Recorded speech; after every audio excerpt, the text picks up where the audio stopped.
What is going on, everyone? I am Steve. Normally hashtag Team No Sleeves, but tonight I got sleeves. We're going to be hanging out. It's our Thursday night chat. We're going to be talking comic books, talking to Justice League Snydercut, just hanging out and doing the Berk box drawing. Before we do that, though, let's hit that intro. Let's go!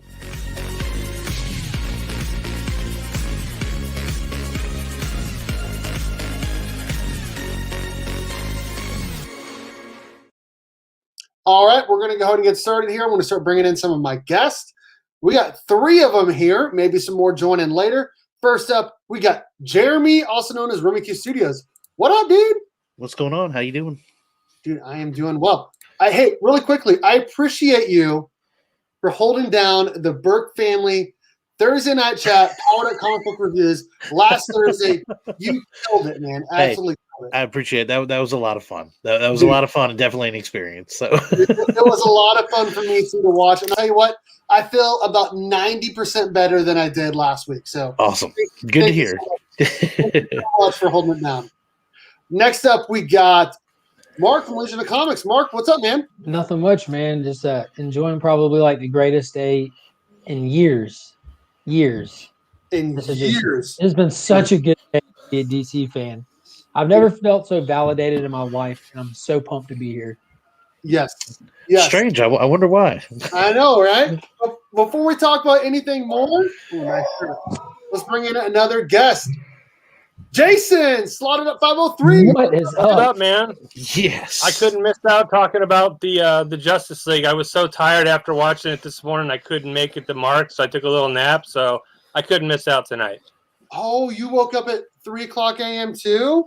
I was up. I never went to bed last night. It was actually at midnight here, so I stayed up and I rolled with it. Well, you're lucky. I'm about delusional. We got up for the 3 a.m., watched it, went to the LCS today, watched it again, did that live stream. I'm frazzled. I was gonna say, I bet you are exhausted out of your mind right now, dude. My mind's blown, is what it is. Like I don't know how much is exhaustion or just mind blown. You are crazy, dude. You are crazy. Before we get any further, I do want to remind everyone that our Thursday night chat is brought to you by comic_book_pressing on Instagram. Protect your comic book investment for as little as $10 by getting a press from comic_book_pressing on Instagram. You can press any tier or grade of book, and make sure you use my promo code BERK54 and you get free shipping back to you. He's an amazing presser. If you need any books pressed, make sure you hit him up. A link to his Instagram is in the description of all of my videos. All right. It's an incredible deal. It is an incredible deal, man. He is, you know what? So many people are using him right now, especially that are using the Berk 54 coupon, that he had to stop taking submissions so far for this month. You got to get those credits. That's the only way. Is you have to score that when he opens it for credits. You got to get the credits. You got to get the credits so you can use it anytime for you. Mm-hmm.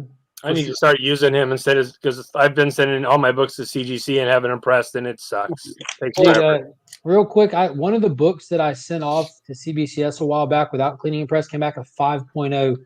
I cracked it, sent it to Eric, sent it to CGC, and I just got the grades back today. It's coming back an 8.0.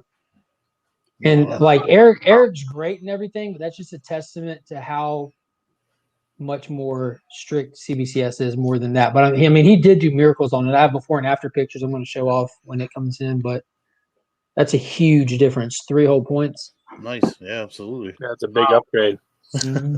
And it's not a cheap book either. Hold on, I'm doing something here. It didn't work out the way. What happened to the other Steve Berk that was here last week? That's what I was excited about. I don't know. Okay, this isn't gonna work. I was trying to put this huge sticker on my cup, and it didn't work out. You need a picture. You wouldn't be able to drink it. Yeah, you got to get a picture. Yeah. Yeah, for real. Okay, all right.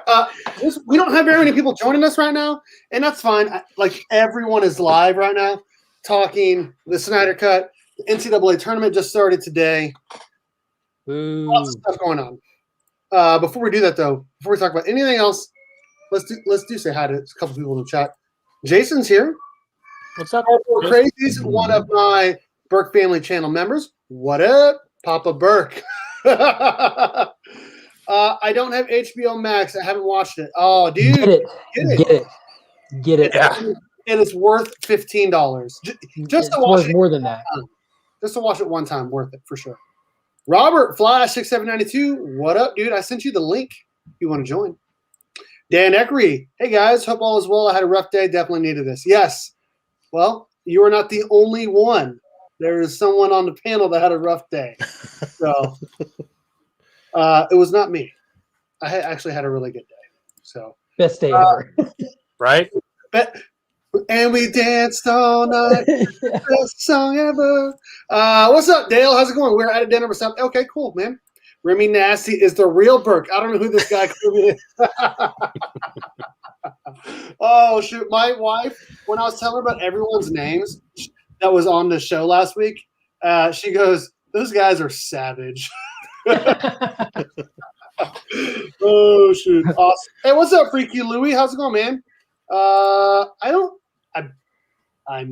know. Probably Whether they do or not, I don't know. But if they do, it's not anytime soon. There's been no announcement about it, so that's not even in the horizon. And like you can watch it over and over and over because it's on HBO Max. It's like the HBO Max is not going to rush to put this out on a disc because they don't, they want people on their streaming service. That's where they want you. And I think a lot of people like myself went and bought it so they could watch it. Like, look, just wait till next month. In the middle of next month. Well, wait till the middle of next month. Pay $15. Watch Kong vs. Godzilla, Mortal Kombat, and Snydercut because they'll all crisscross with the same day as theater release. They'll have a crisscross, so you can bang for your buck if you just want to watch it.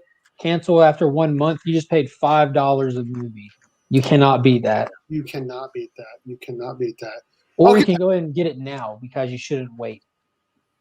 Yeah, you could wake up at like 3 a.m. like these two crazy yahoos. I've already watched it. That 8 hours of my day was spent just on that. And that's not counting the reruns. I'd like to rewatch the whole thing from beginning to end without having to stop like I did. So. Oh my God, it's so good. Yeah, I'll rewatch it for sure. I'll probably rewatch it tomorrow, actually. And I'm not one to rewatch movies a lot, but it was just so good. It was. All right, before we get any further, it is time to show off our new comic book day haul for this week. What's up, Comic Hunter? How's it going? It is kind of light for the week for me. This is on my video yesterday, but I'm just going to go through it quickly. Radiant Black #2. I actually enjoyed this a lot, and I've been looking forward to this since September, since I first read it. Pretty good read. That's supposed to be like from my video yesterday where Remy is like, Steve just got like all ragey for all of a sudden. Someone pulled it next to me and was like staring at me as I was doing my video. So, oh, that was so funny. You look mad. I got dude. this you one and legit, that's what he did. I did do that. I did. It looked like they walked by and touched your car or something. yeah. Oh, well, and speaking of the cars, I got my car back today. The daddy's home. Daddy is home. It looks amazing. They went above and beyond. They put all deer out there. Watch out. The paint looks amazing, brand new. And they put my front lip back on. They put my black WRX badges back on the fenders. Nice. I didn't know if they would do that or not since they had to order new fenders. Figured they're just gonna put the silver ones on. No, they went above and beyond. Put that on. I had a little WRX symbol that I put on my front bumper. They took it off the old front bumper, put it on a new front bumper. Like they clean the hair off of it. Yeah. Did they take signs and then turn them towards the woods and then wrote Berk crossing on it just so the deer knew to watch out for you? Did they take Rudolph's nose off the grill? Mean mugging. Yep, saw that. It was definitely not subtle. What's up, DJ Links? How's it going? Yeah, Papa is here. I seen the link, unfortunately, out with the fam. Okay, cool. No worries. Robert, this is my read of the week.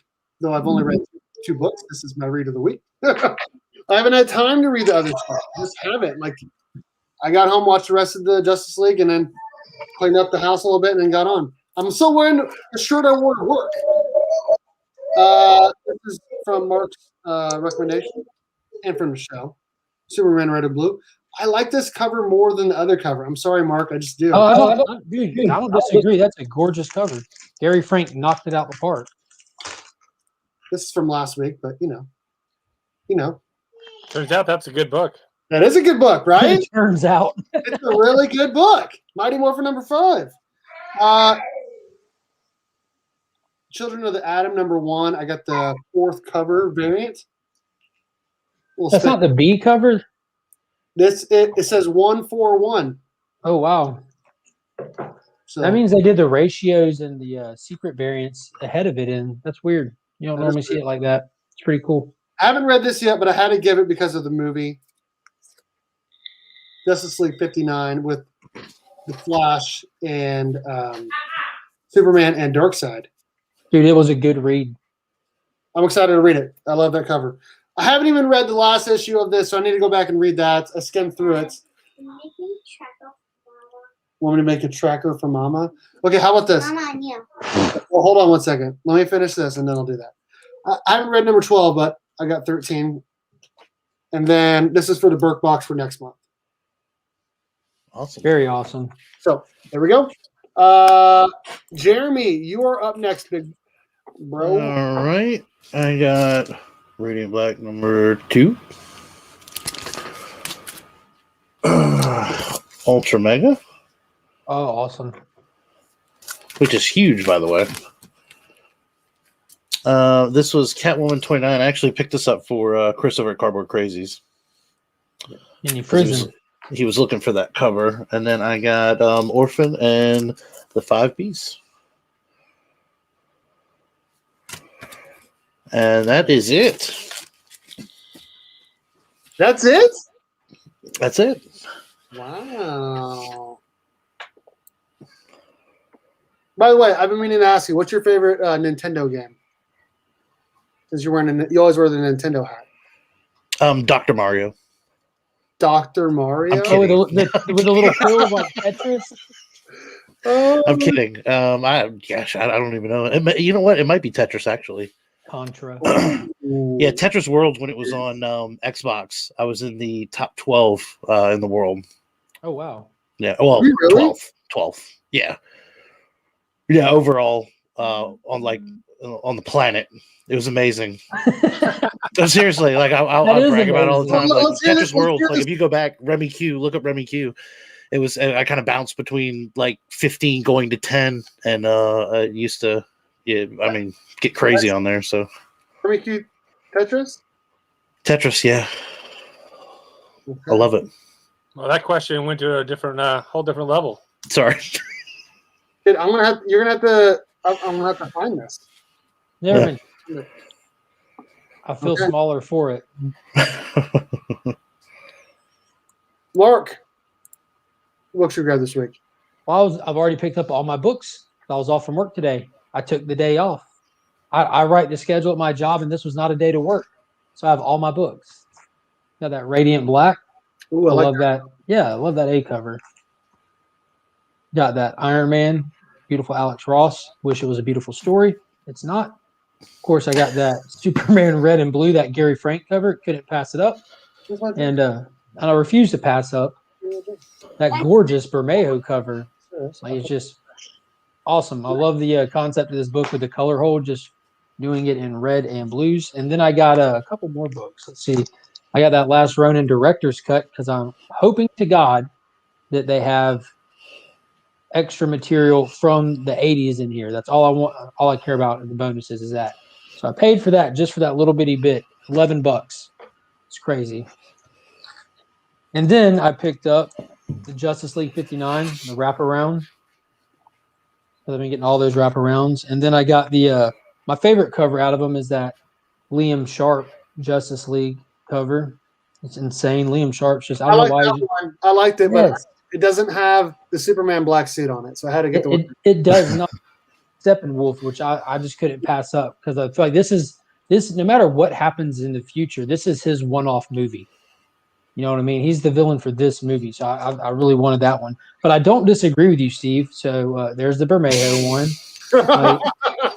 Like there, I couldn't pass up Black Dark Side. What? Right. And I would never leave Martian Manhunter out. Like this was our first like real glimpse at him canon. And I got really lucky because my LCS they were already claimed when I went in Tuesday, and there's only one. They didn't get all three, but there's only one. And then when I went in today, it was sitting in my box.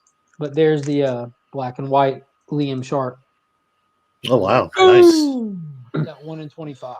So I'll end up tracking down the 1 in 50 and 1 in 100 down the road, get them for cheap when all the hype's gone and everything. I'm not paying a lot for them though. I refuse. But that was it for my haul for this week. Very small. It felt like the last 2 weeks were kind of small. Yeah, there was only 2 DC books I was reading. That was just 5 issues of the same book, really. You know what I mean? I do know what you mean. Slot it up. Why don't you slot it up with our books? All right, I got a lot of the same books you guys have. So you have good chase.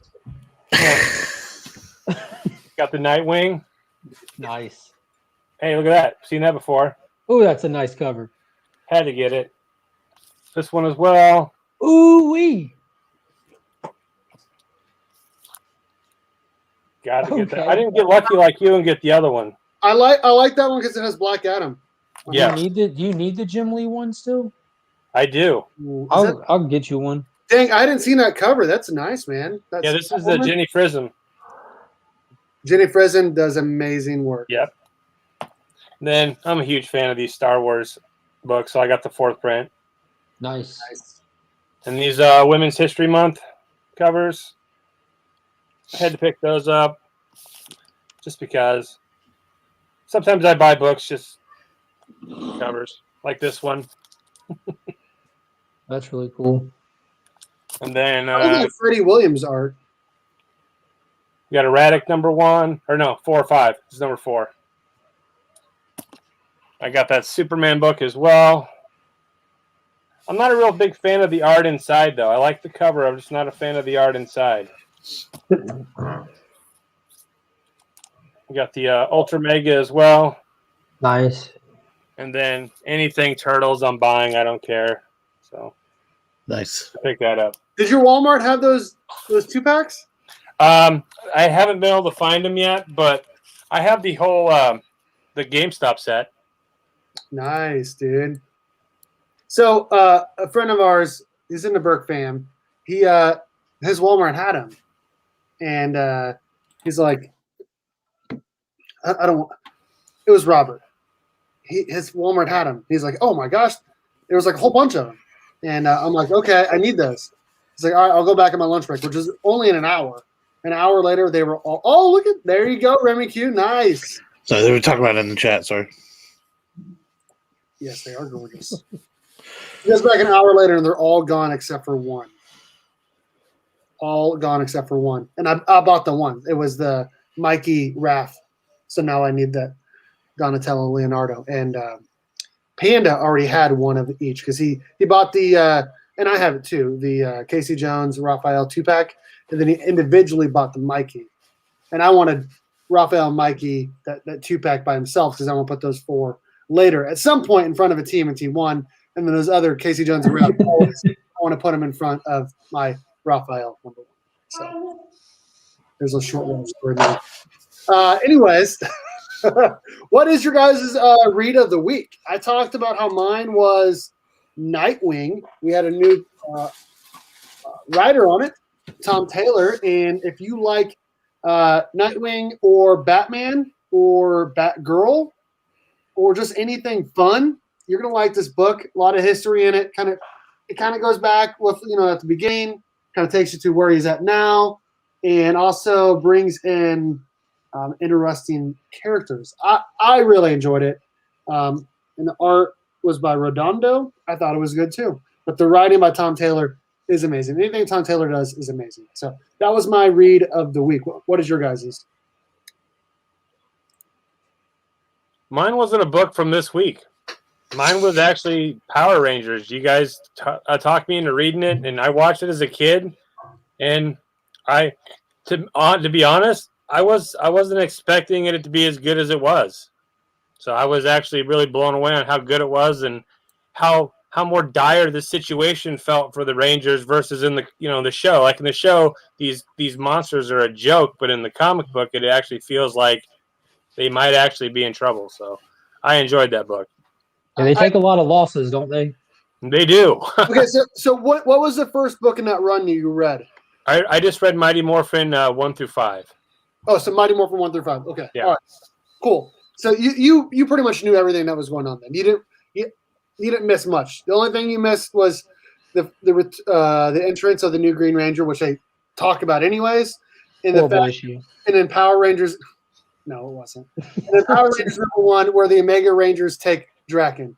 That's the only thing that you missed, and they tell you about it anyway. So, and I will say this: that a lot of people, Mark and I have been saying this for a long time. Power Rangers comic books are not like the TV show. Like they take all the good stuff from it, and they turn it into an adult comic book that makes it real and makes it fun and interesting.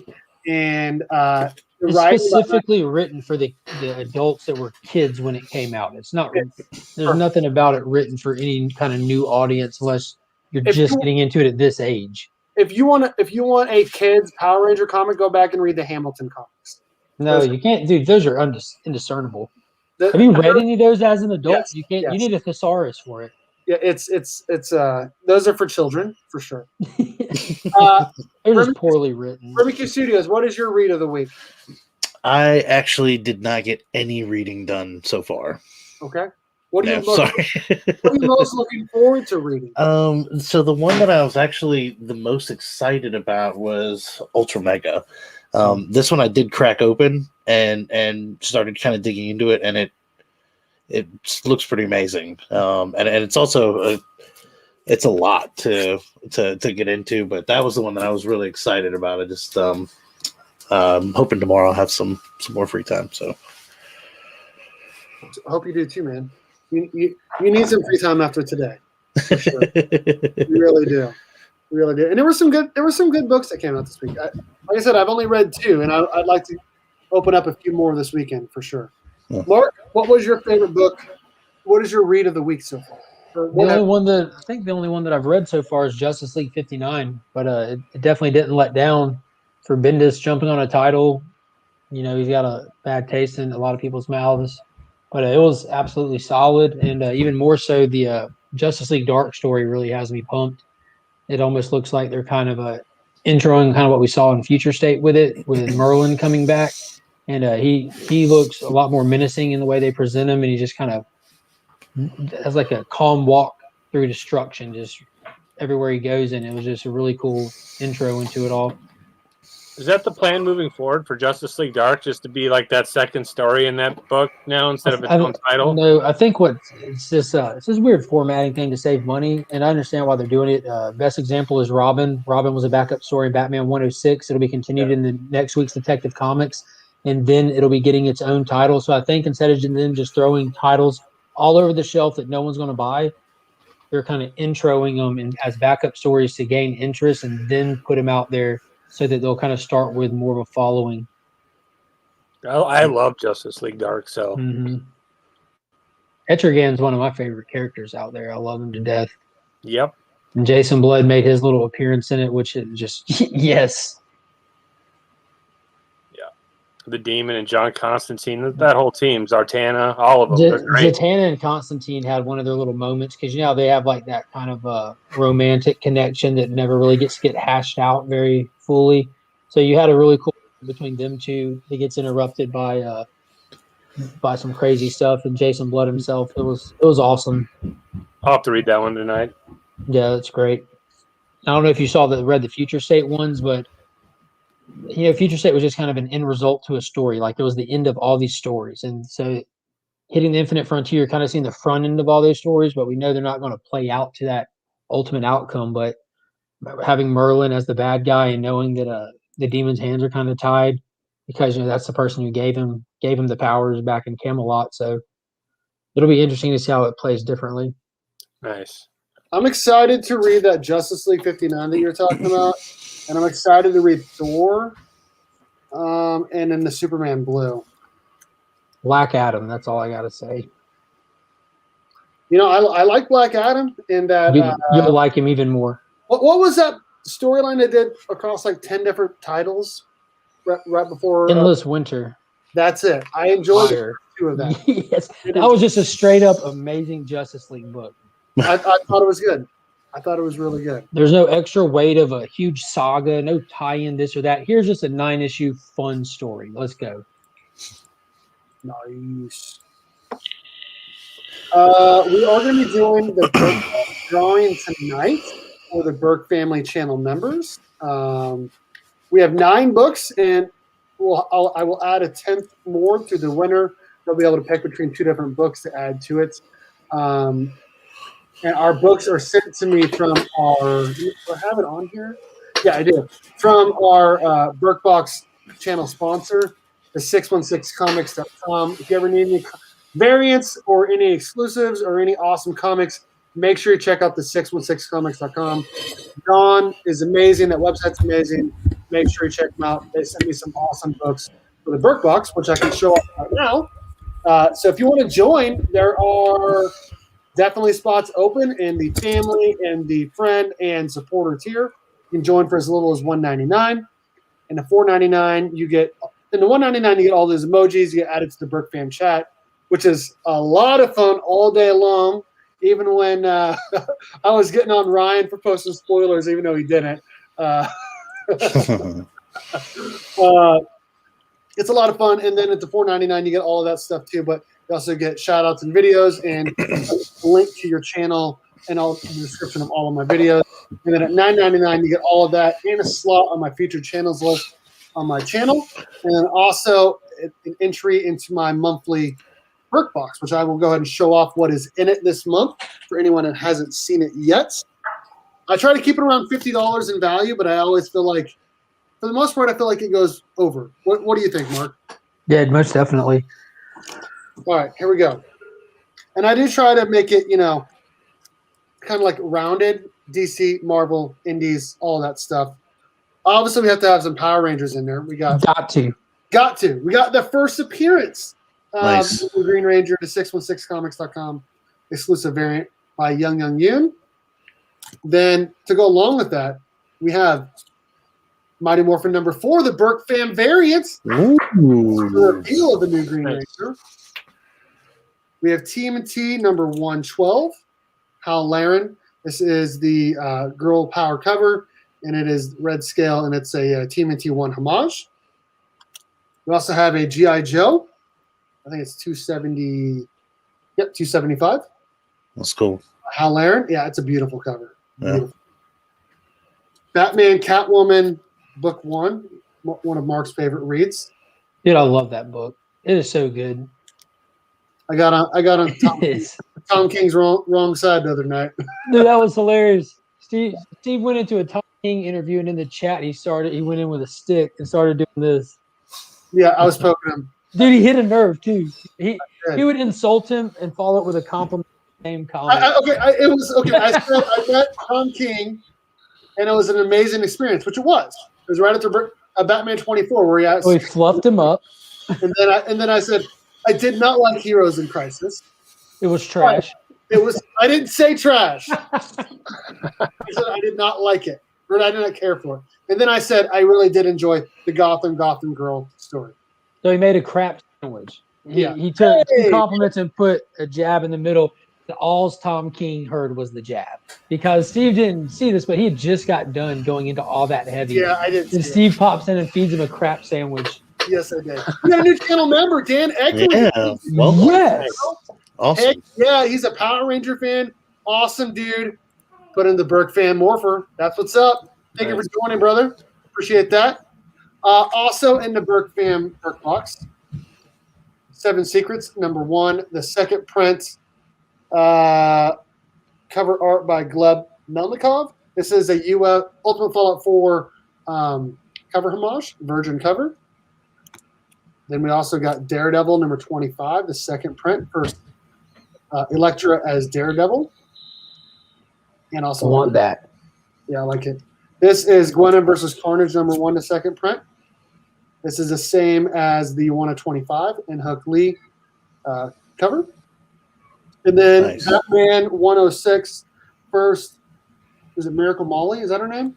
Yeah. Wrap cover, and you get that backup, and you get that new Robin outfit. And then the winner will get to pick between another TMNT or another Power Ranger book. So those are 9 books. I try to make it around, $50 or so, and I felt like Which is crazy to think about, considering the cost to enter the drawing. Yeah, it's if you win once a year, once every 8 months or so, you're doing pretty well. Well, and seriously, never mind. Well, you know what? Never mind. I don't care. Yeah, I had joined several groups, and found them to be so subpar compared to the Berk fam that I have since gotten out of them. Wow! Like my expectation levels were so high going in because I thought it was going to be an experience like with the Berk fam, and just didn't get it. And so I had joined a few and got out of a few and stayed here. So. Dude, I appreciate you. I appreciate anyone that ever joins the Berk fam. I always feel like it's a good and fun experience. What's up, baby? Absolutely. I do like it. It's a great job, sissy. It's like somebody walking this way on them like that. Now we want to see. Okay, come on over. Come on down. More books. My daughter drew this, and she wants to show everyone. Oh, that's awesome. Nice. Are these kids coming in for recess? No, it's from a long. Okay, here you go. Go draw. Go draw Power Ranger. Was that a Power Ranger?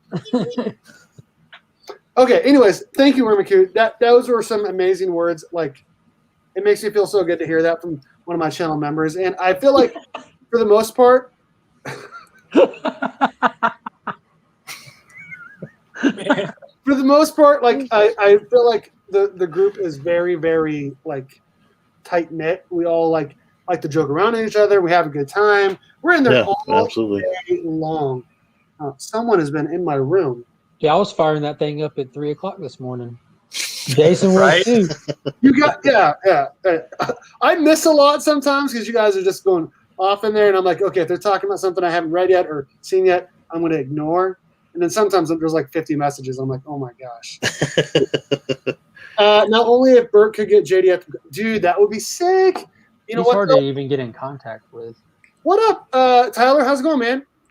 I'm going to get JDF on the channel sometime, or I'm going to interview him. It's going to happen. Everything else. Have you tried to reach out to him yet? No, but it will happen.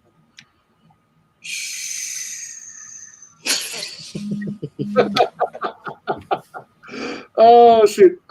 Someone was in here because I always have my Power Ranger thing with blown into it, and his was in his little. Ooh! Uh-oh. Ooh! How cool was that last Penguin issue? points due north. How Sorry. 5 where they actually address the Dragon Dagger flute with a helmet on.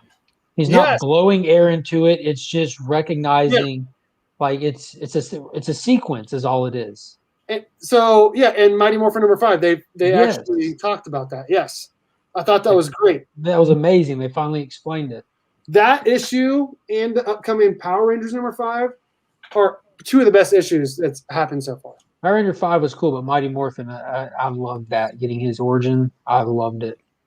He's such a good dude. It just really solidifies how good of a dude everyone already thought he is. Yes. Should we do the Berk fam drawing, and then we'll get into Justice League talk? Your call, boss. Okay. All right. You guys talk while I get this ready because I don't have it ready. So, Jeremy, how long have you had the piano? Panda Pack.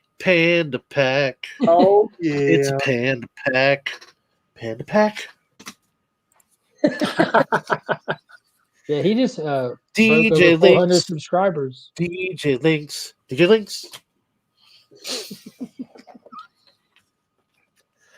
Oh, Tyler sucks.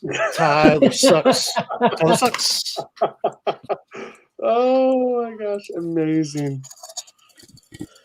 Miscellaneous stickers that I got from Mystery Box. Mystery Box.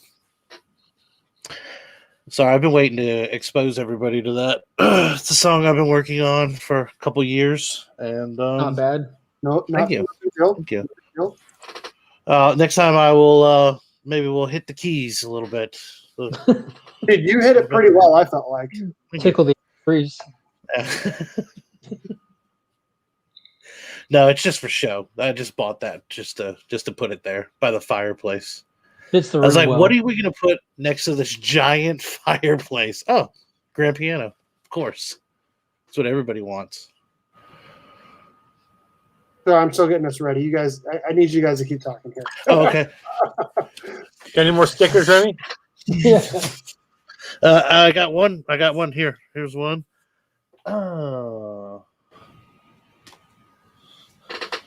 And card. Actually.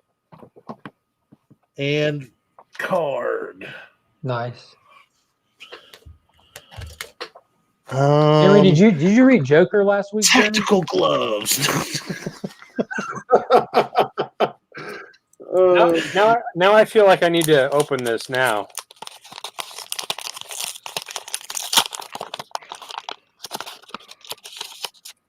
Ha! Hey, yo. Dude, I try to put it on my. This cup is huge. This cup is huge. Like my face is big. I tried to put it on it, and it was too big. It was literally too big for my cup. So, Panda pack, baby. hashtag Panda pack. Corey, what's up, man? How's it going? I keep missing people in the chat. I'm sorry. How about that, Stan? Dude, yeah, I got one of those too.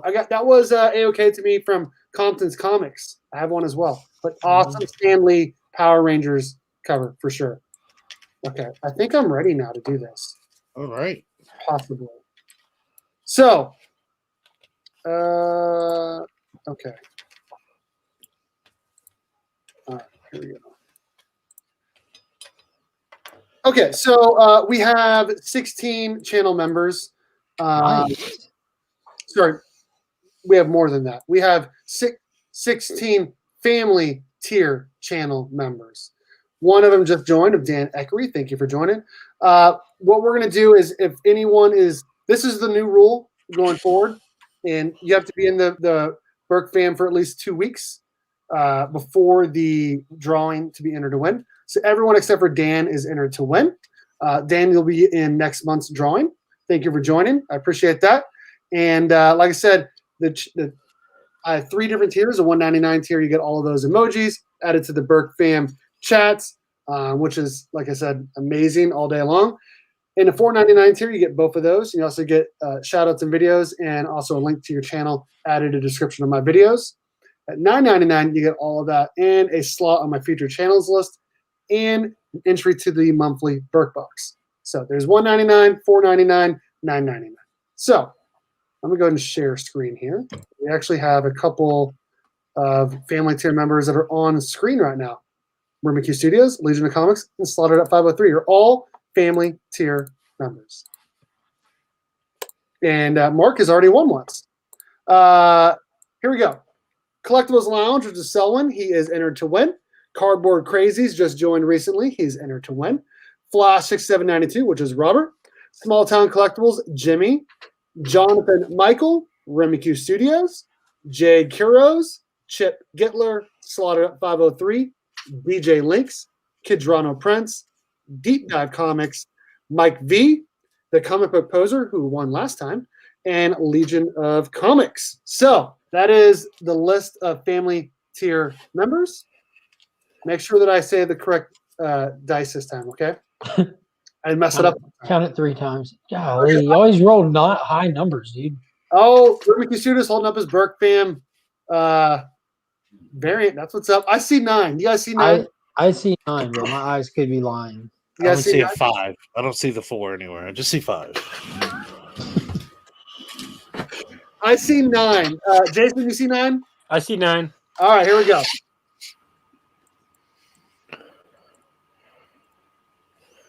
1, 2, 3, 4, 5, 6, 7, 8. And the winner of the March Berk box is Cardboard Crazies. Congratulations. Cardboard Crazies, hit me up, DM me your address, and I will get it out to you probably by Monday. So, congratulations, Chris. It's awesome. It's a heck of a box. Heck yeah. What's up? Thank you to everyone who's in the family tier. You guys are amazing. Seriously. And I'll tell you, just really quick, he was excited about this and didn't get to grab one. So the fact that you have that in there is cool because I know a lot of us already have one, and he didn't get to grab one. That was one of the books that I had showed him, and he was super excited about. So, well, I have some extras. They're just not 9.8 candidates, and so I might, if you would like one. If you like one, hit me up and we'll figure something out for sure. For sure. Congratulations. I'm beyond stoked. That's what's up. Hit me up and let me know if you want an extra Power Rangers book.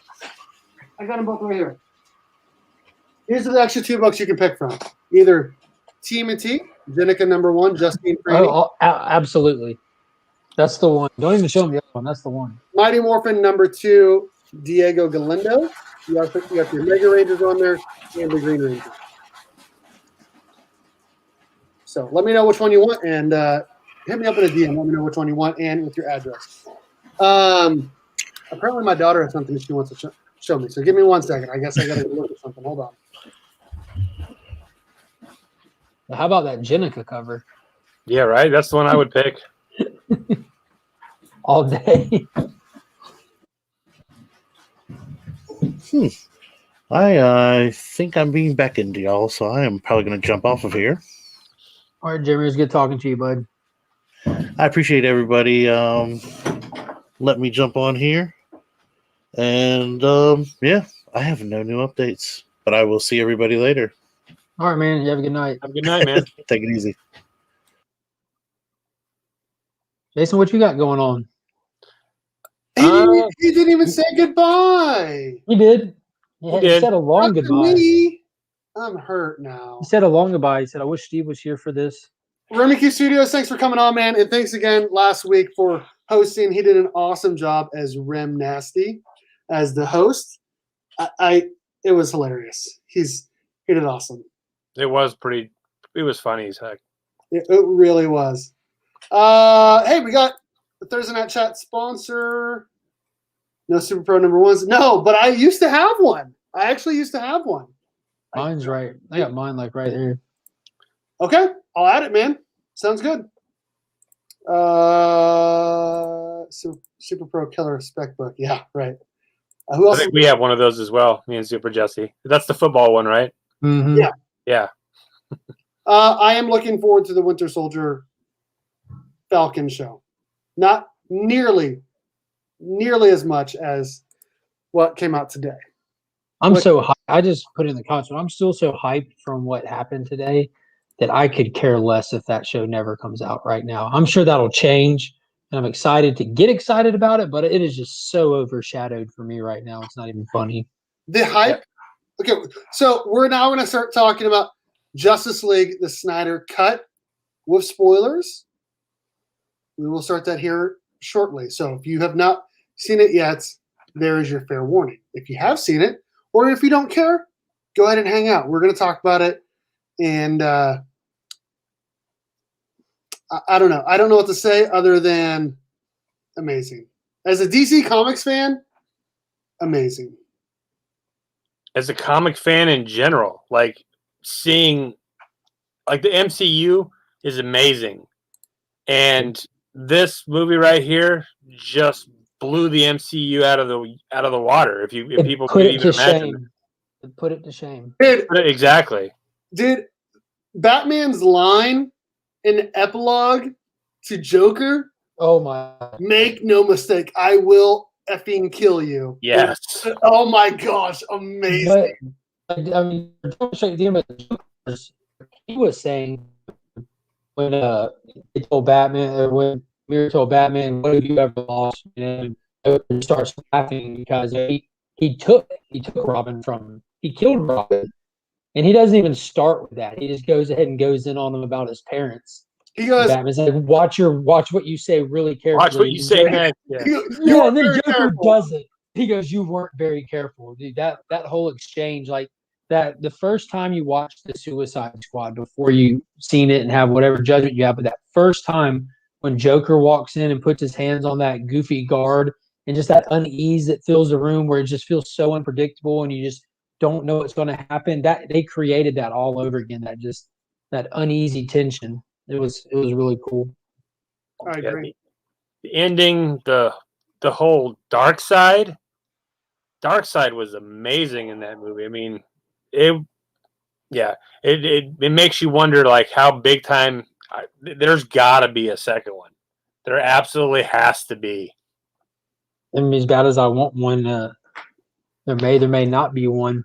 I know. I don't think there will be But one. going back to what you said about like how this puts the MCU to like it dwarfs it. The level of, and it's not like saying that they're good or bad. It has nothing to do with good or bad, but just the level and style of film that was made is a whole nother ballpark than what Marvel is attempting to do. You know, I've heard someone say before, for DC to be successful, they need to look at what Marvel does best and do something different. And that's what's happened here. This is what it looks like when Zack Snyder is completely unrestricted to just lay out his full vision. And you get a movie, like it's the same format as something epic like The Lord of the Rings. It's not a like carbon copy film off of a fast food anything. This is an actual epic story being told. And it just happens to be focused on superheroes. And I like how they broke it into parts too, like part 1, part 2, and then they had named almost kind of like Kill Bill-ish, you know. Mm-hmm. You know what I felt like when I was watching it? It felt like, you know, I won the lottery. Sure. No, I was watching it and I was trying to look for things that were the same and things that were different. Like I remember, like I've only seen it like twice, maybe not even twice. Oh wow!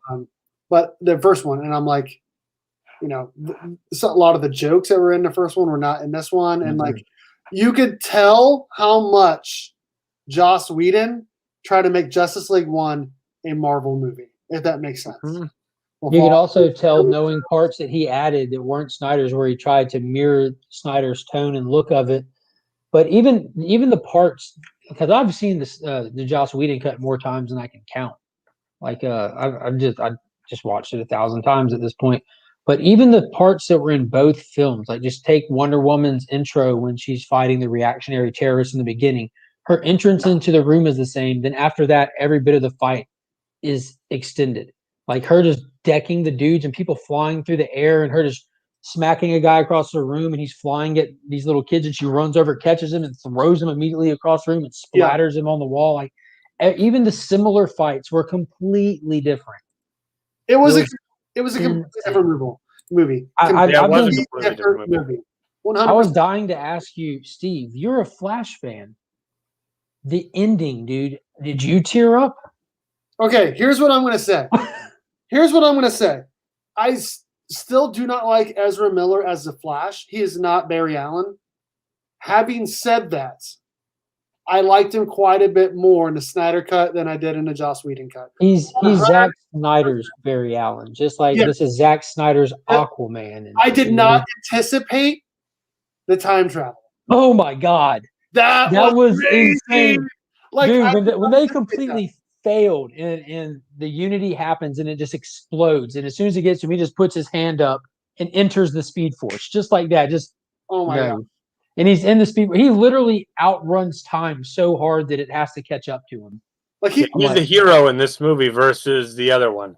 Oh my God! And the other one, he's an annoying character. Exactly. That dialogue while he was in hyper time, just dusting. What's crazy is, like, I remember, like, I want to say it's a Flashpoint animated movie. Like, time is ending and he's running away from it. In this movie, he's running toward it to make time go backwards. I like the change there, and it's just I did not tear up during that time, but I thought it was amazing. Like I was on the edge of my seat, like, oh my God, so good. And that last fight scene with Steppenwolf, with what Diana did to him. Yes. They all did to him. And they all walk over and they just stare at Darkseid. That was incredible. Yeah, it's because in that moment they think they're tough. They think they're tough in that moment. And Darkseid's like, okay, I'm not going there now. Well, just to put in context, like early this morning when we were watching the movie, it gets to that flash moment, and my wife flashes a picture of me, but that's how I was sitting there watching the movie. Like I didn't even realize it. Like I was just so into it that I just at that point had like my shirt up and I was just sitting there, and she just flashes a picture of me. But that absolutely just got me. It absolutely got me when Barry leans down and he just takes off, and you just see him the way that they have him running intentionally, because he's not just running, he's manipulating time via the Speed Force.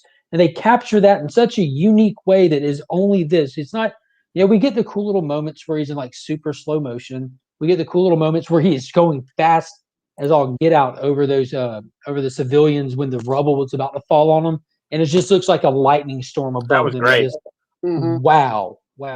And his intro with Iris, when he just turns and looks, like not paying attention to how powerful he is, like he just turns and looks, and his shoes explode, and he just touches the glass and it just goes like water. And then when he slams on the brakes in front of her, he just ripples the asphalt like water. So it's just really crazy to think about how powerful they really show that he is. And when he gets to Iris, though, he's just so gentle and so delicate with her, because how easy it would be for him to like cause harm to somebody. It was just the attention to detail, and what it really showcases when you look at, all right, look what he's doing to the asphalt, and look how careful he's being with her. That tells you that this dude he can do some damage. He's really powerful. I'll be right back. Bye. Yeah. I gotta the fact that they brought Iris into the movie in general. Carrying groceries. Yeah, Iris being in the movie in general was fantastic, and then the whole storyline they put behind every character. Like Steve said, it's a completely different movie. You gotta see everything about, like, Cyborg, his mom, everything. That was insane. Yeah, the whole Cyborgs. The second time I watched it today was with my dad, and the first time him and when Silas and Vic are talking, he's like, "Oh yeah, my dad made a comment about how he's just always angry at his dad." And I go, "Don't worry, they completely flesh out the story, all the way from the flashback to his dad not being at the game in the car wreck, and he blames his dad, all the way to the tape, and then that head nod. That was just like that was just a huge moment when they come into Star Labs and his dad just cancels the order and just looks at Victor, and that was their goodbye, really. That was it. Yep. He just looks at his dad and just gives him that head nod. And after we heard that tape, that he left for him, we know that this is what Silas wants for his son. In this situation, the best you can do is be the hero.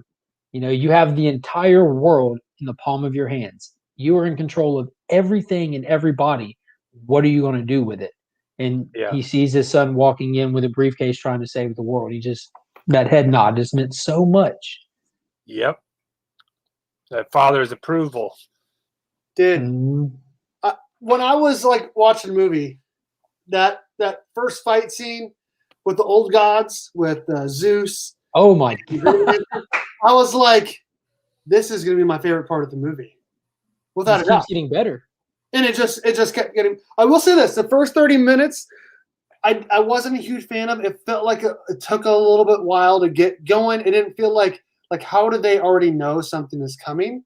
But then they start getting into all of it, and it was an amazing movie. It felt like we got 3 movies in one movie. And I said this in our Berk fam chat, and I 100% still think it. Regardless of whether or not there is another Zack Snyder Justice League movie, regardless, which will probably not happen, the excitement around this movie, the reaction to this movie will, in my opinion, set DC up to be like, oh crap, we need to do more films.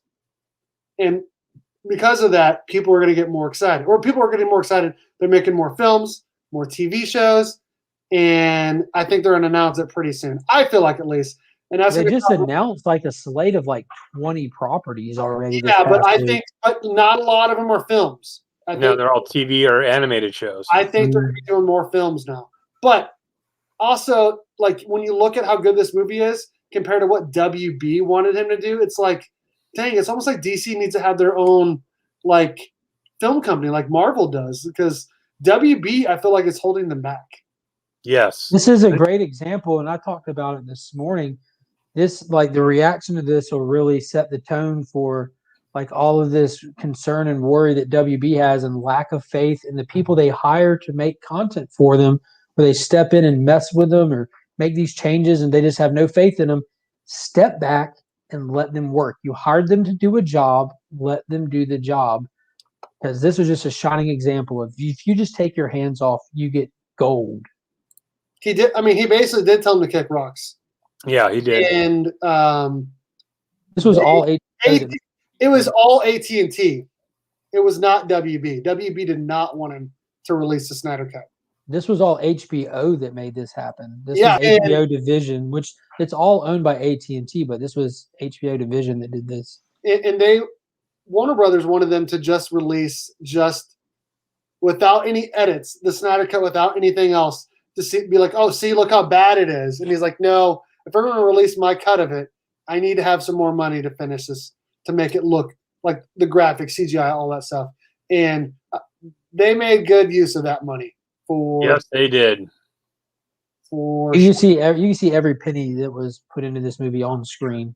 Oh my God, so good, so good. I don't even know what to say other than so good.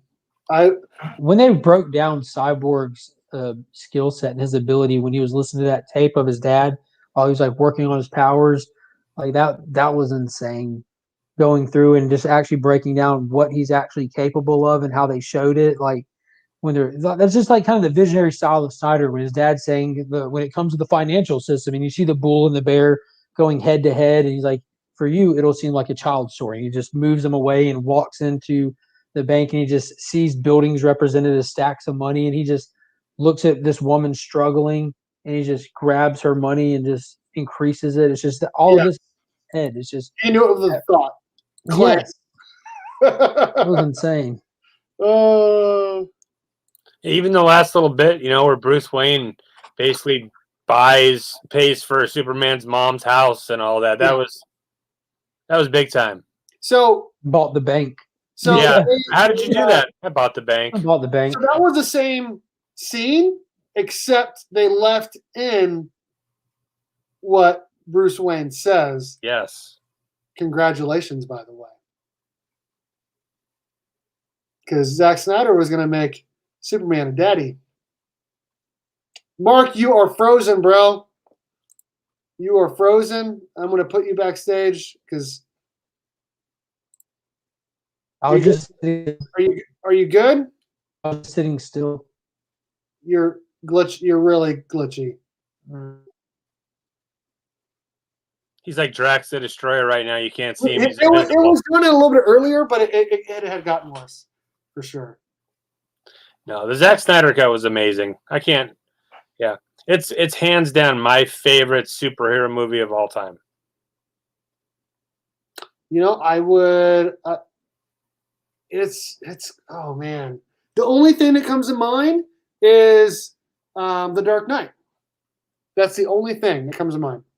That was good. Now I'm a huge Batman fan, but the amount of detail and all the different characters and just putting the Justice League together as a team in one movie, it was just overall amazing. I don't. I mean, I'll watch it, but I mean, the excitement that I'm still feeling after watching the Snyder Cut, I mean, watching that show, it's not going to be anything that's the same. They were intentional with their date, I felt like, knowing that there was going to be some competition and they were going to get it out the day before. I mean, who releases a movie on Thursday? Right? Freaking Zack Snyder. No one's going to be talking about the Falcon and Winter Soldier. I don't know how they could possibly be talking about that when this movie just hit. I thought exceptional. I did not anticipate 2 scenes, I anticipated 1.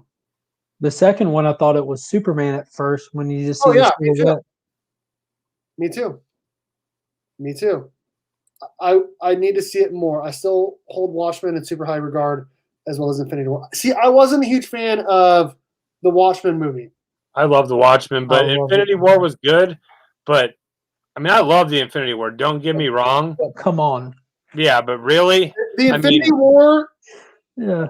I feel like the Infinity War is held in, and it's a good movie. I will say that it's held. It's in my opinion better than Endgame. It's held in such high regard because of the years that people have spent on these characters. Justice League is so good because the characters are good, and it's just a dang good movie. It's a dang good movie. The characters are good, but talking about a story of getting to a movie, like the story of churning out movies off an assembly line, just waiting on it to happen on a regular schedule, cool. The story of a man setting out to make a visionary movie that gets interrupted twice before you even get to the movie, that tragedy strikes and it gets canned, and to hire a Marvel writer who knows what the future plans for the MCU are, comes in and does 200 pages of rewrites. And then I pointed this out this morning. Then he makes your Batman character suicidal in his cut when that was the tragedy that struck the production to begin with. And then 4 years of fans hounding, fighting, arguing, and pushing for it. And then you get a new executive over at HBO who actually believes in it and reaches out to Snyder and makes it happen. And then we get this. Doesn't hold a candle to it. There's nothing Marvel can do ever that will hold a candle to the event. Not even talking about the movie, but this event that just took place. This is a once-in-a-lifetime thing that just happened. Absolutely. I still cannot believe that it even happened. I can't either. I cannot believe that years, not just like for a couple months, a year, multiple years. Hashtag release a Snydercut. Hashtag release a Snydercut for years. And how many arguments I got in with people on Facebook trying to explain to people who are kind of new into comics what the Donner cut is for Superman. Donner cut of Superman. Like, don't tell me that a Snyder cut can't happen, because like that was canned before like my lifetime, but in my lifetime it got brought back. So we know that it can happen, So, and here it is. Like I've been searching the internet for the naysayers, for the Snyder, the people that hated on it. I can't find them anymore. I agree. Like, where'd they go? They're hiding. Yeah. They're sitting quietly so they can come in later and be like, yeah, y'all enjoyed it too, huh? Me too. So, as someone who likes comic books and comic book movies, and I enjoy the MCU, I've seen them all except for I think I've seen them all. Absolutely, I think I've seen them all. And as someone who is a DC Comics fan, everyone knows that I'm a big DC Comics fan. For DC and Zack Snyder to release a Berk 54 cut, for them to do what they did in this movie, like tells you like how amped people can get around DC characters. Everyone like says that DC can't do what Marvel does because they don't have the characters. Their lineup's not as big, which their lineup isn't as big, but their characters are like most of them are from the golden age and people still care about them, and they're worth a lot of money and a lot of eyes. And they showed why people still like those characters. Yeah, and like this, DJ, I know you said that you like Infinity War, but let me ask you this question. Did you take the day off of work to watch it when it came out? Because I've never woke up or stayed up all night to watch a movie. I've never been this legitimately excited for a movie like I was for this one. I did not take off work. I should have. He said he did. All right. Yes. I still can't believe how phenomenal it was. Like, it was a completely different movie. It was 100% a different movie. While it had a lot of the same scenes, it was a completely different movie. Completely. Did you really? Yeah, I watched it twice the first day it came out. I saw it twice also. It was my favorite Avengers movie. Yeah, hands down the best. Yeah, it's the best Avengers movie by far. Okay. None of those statements are true. DC has more characters than Marvel. They don't have more front-running characters that the general public knows about, and they've been telling stories for a lot longer than Marvel. Therefore, it's a fact that they have more stories. They're just not spotlighted. They didn't need the full all on storylines from all the different characters to make this movie good. That tells you, like, they didn't have to build toward it. Well, that would have been cool. Like, that would have been cool to have more standalone movies. Like, I would have loved to see the Teen Titans movie, you know, or a Batman verse movie. Like, more of that. They didn't need it to tell this story. You remember when they first announced this, how quick they were getting into Justice League? Everyone's like, how are we going to know who these characters are? Right. Well, you know who Batman is. You know. Well, not just that, but look what they just did. Look what they just did. They gave you familiar characters and origin the hell out of them, and then they even introduced you to Martian Manhunter and the Atom. They even tell you how important Lois Lane is. They really break that down too, how important she is in the universe. It is insane. I want to rewatch the Batman vs Superman extended cut again. I have seen the extended cut before, and I feel like I should watch that countless times. I feel like I should watch Man of Steel, Batman vs Superman, and then the Snydercut. Oh my god, that sounds like an amazing day. It is, dude. New guy, he's not here right now because he watched all three of them back to back, and then went back and watched Batman vs Superman again, and worked on the Snydercut again. Dude, I don't know what he's got going on. He's got to be pumping out some content, though. I know that. I saw he posted something on Patreon. I don't know if it was his Patreon or someone else. Yeah, he just fired up a Patreon. He throws a lot of cool content up there. I need to check it out, and I want to see his thoughts on the movie. I'm assuming positive, but he's also he dives deep into things. So. Oh yeah, absolutely. Dude, you can get it all on that video we did this morning. We went in. I even put a little TVMA thing up there because I had Whack Comics with me. Yeah, I watched about an hour of it after I got up this morning. Kind of just listening to it here and there. It took us a little while to get into it just because I was still, my nerves were I was in just complete disbelief. Close the door. And Darkseid, I mean, Steppenwolf was cool. I like Steppenwolf. He was a great villain, and the rework they did on him, like the CGI and stuff like that, and the design different was amazing. I agree. I mean, Darkseid is such a threat, and you feel it from the very. I mean, Thanos is he's tough and all, and even for people that don't really know much about comics, in comparison, even Thanos with his Infinity Gauntlet pales in comparison to the power that Darkseid has. Like, Darkseid can smack Thanos down. Like, yeah. I love Thanos, but yeah, Darkseid is so much more powerful. Yeah, I was going to put this in the chat, but I don't see Cyborg ever doing another movie. Not because I love the character. Not that he was great in the movie. Ray Fisher absolutely hates WB. Yes. He absolutely also hates DC for how he was treated by Joss Whedon and specifically Jeff Johns. So, could he come back? Maybe. I don't see it happening. I thought it was phenomenal in the movie, but his parts, and I saw somebody post a comment on something that said this is looking really bad for Joss Whedon when we see that all the parts that weren't included in his movie spotlight Cyborg, like all the accusations and everything, and then we see what the actual script looks like. Yeah, I mean, it could happen. But he killed that role. Dude, I can tell you where it could work, because you might hate WB, you might hate DC, but again, this is an HBO property at this point. And if this is successful enough, I think the best that we can hope for is getting some kind of made for HBO Max movie or made for HBO Max series that does not tie into whatever they're doing elsewhere. Just have stuff like, just take the Green Lantern series, for example. If you make a couple of loose references early on just to establish that this takes place in the Snyderverse, that's all you have to do. And then kind of move forward from there cautiously and try to build out from that. But if you don't have Zack Snyder, it's all for naught anyways. Leave it be. Oh, yeah. I don't know how they could not do more with this. I mean, it's so big and so popular. How can they just leave something that big and popular on the back burner and not do anything else with it? I'm pleased with what we have. If we never see more, I'm not gonna like feel hurt for it, because you can literally lay out how it ends. Like, next movie starts with an invasion, the inevitable end is the Lois gets killed. You see Clark holding her disgusting charred body. Yep. And he takes over the nightmare scene. We play that out for as long as you want. Doesn't matter. Make it long or short. Barry runs back in time. We saw that in Chapter 2 in Batman v Superman. We saw the moment where Barry was traveling to get to the right point in time to save Lois.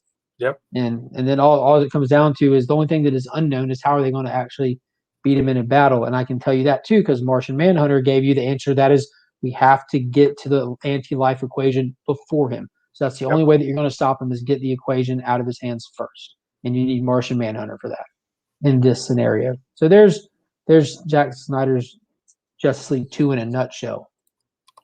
And how amazing would it be? It would be epic.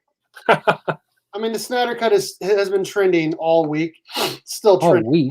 All week. It's been trending for a long time. It has been. But can you imagine being Zack Snyder today? Like, I can't imagine. Like, he didn't get paid to redo this movie. He already got paid once. And he's doing this for the fans. And knowing how much, like, I want to say the tomato meter is like 97% for fan reaction. And, okay. And I want to say that the reviewers gave it like a 75, which is up 35% from the Justice League cut. Which at this point, I don't even feel like that movie should, like, we're gonna always compare them, I guess. But at the same time, I also feel like we shouldn't even really talk about the movie because that's not Justice League. That's a remake. If you own that movie, if you own the original Josh Whedon copy, you should get rid of that right now. Having said that, I did, like, the first time I watched it, I was like, oh yeah, that was a good movie. But seeing this is a great movie. And now looking back on that was a terrible movie. 174 reviewers gave sitting at 76%. Over 10,000, and we're not even 24 hours in. Over 10,000 audience reviews. It's at 97%. That's incredible. And those 3% are just probably trolls. They'll always be there. Yep, because I don't know anybody. Even if you don't like a Zack Snyder movie, or if you don't like Zack Snyder in general, if you don't like superhero movies, I need to check this out. I'm gonna go check that out. I hadn't seen that yet. I follow all of them, but I didn't specifically check any of their social medias today. Any of the actors, I imagine they all posted something. Dude, I cried. I'm not even gonna lie. I cried at the end when it gets to the point and it just goes black and it says "For Autumn." Like, for his daughter. Yes, I completely broke. Like, I know. I'm glad my wife fell asleep. Dude, we're sitting here at that point. It's like 7 a.m. Like, my son's in my lap. Like, my wife's holding our 1-year-old, and just the emotions that I had at that point in this movie, and then when it hit that, I just broke, man. Yep, I looked over at my wife and she was passed out. I'm like, sweet. She didn't get to witness me bawl like a baby at that part. Yeah. Like, I'm so happy for Zack Snyder today. Like, I cannot, you know what I mean? This heart goes out to him. He earned today. Henry Cavill, here's to you, Zach. Congratulations. I know this has been arduous journey for you. You keep fighting, though. I couldn't be happier to see your vision for Justice League realized, and what a movie it is. Whew. Now I need to let's look at the other ones. Momoa. Dude, he's been a big Zach's buddy for a long time. Oh, this isn't. That's not it. Okay, I'll stop. It's about a colon. I'll tell you what, though, Zack Snyder is the reason why Gal Gadot is Wonder Woman. He's the reason why Jason Momoa is Aquaman. He's the reason why Ray Fisher was Cyborg. Ezra Miller is the Flash. Like, Henry Cavill is Superman. Henry Cavill is Superman. Ben Affleck. I mean, he casted all these characters. Like, he did. Like, they did not want. He was just hitting home runs. He did not WB did not want Jason Momoa to play Aquaman. They thought he looked too. What's the right word I'm looking? He looked Islander. He didn't look waspy like he looks in the comics. I got to tell you, like, how perfect is it to cast an Islander for someone who's based on the aquatic? Go watch Moana and pretend like anything else should be Aquaman. It doesn't even make sense anymore. Like you need an Islander. Yes. I agree. I agree 100%. And Gal Gadot is the perfect Wonder Woman, without a doubt. I like them all. Now, and they're like, I was watching an interview. I think it was the Tom King one where he was kind of talking on like one of the big hiccups DC has is when a lot of these characters were created, the time era they were created in, it's just naturally a lot of like standard white male looking Christian men looking people. So over the years, they all just look the same. You have to find their niches. Like Hawkman has found his, like with his lore being in Egypt. Aquaman's belongs in the islands. It makes sense. It does. Absolutely. Polynesian. Just finished the Snydercut. What'd you think? What did you think? Jason Momoa is half Hawaiian. He was born in Hawaii and raised in Iowa. He's a great Aquaman, in my opinion. He looks like Peter David's run on Aquaman, just his hair's a different color. It's that simple. Like the era when he had the attitude and the hook on his hand where his son died, the piranhas ate his hands, he had the long hair and the beard. He looks just like that. All right, here we Especially go. when they put him in the suit, like 100% comic accurate suit, like score. Ray Fisher says, quote, as a black man that grew up with an absent father, #cyborg story has always hit differently for me. Family and reconciliation are some of my biggest takeaways from Zack Snyder's Justice League. It's not just a comic book movie. It's a study of the human condition. Facts. Yep. Facts. When his dad sacrificed himself, like there were so many of those moments in the movies where you're like, wait, why did that just happen? What just happened? And then, like, you know what I mean? They didn't serve the audience like just little like freebies. You know what I mean? Like you're going to experience this movie. You're going to wonder with the characters. You know what I mean? You had to sit there and wait and be confused till it dawned on you, dude. He just put a tracker on that. I thought he was destroying it at first. That's what everyone thought. That's what I thought. My wife, my dad's like, why did he try to destroy it? I'm like, I can't tell you. Just watch for 10 more seconds. Yeah. First off, sweet Space Ghost.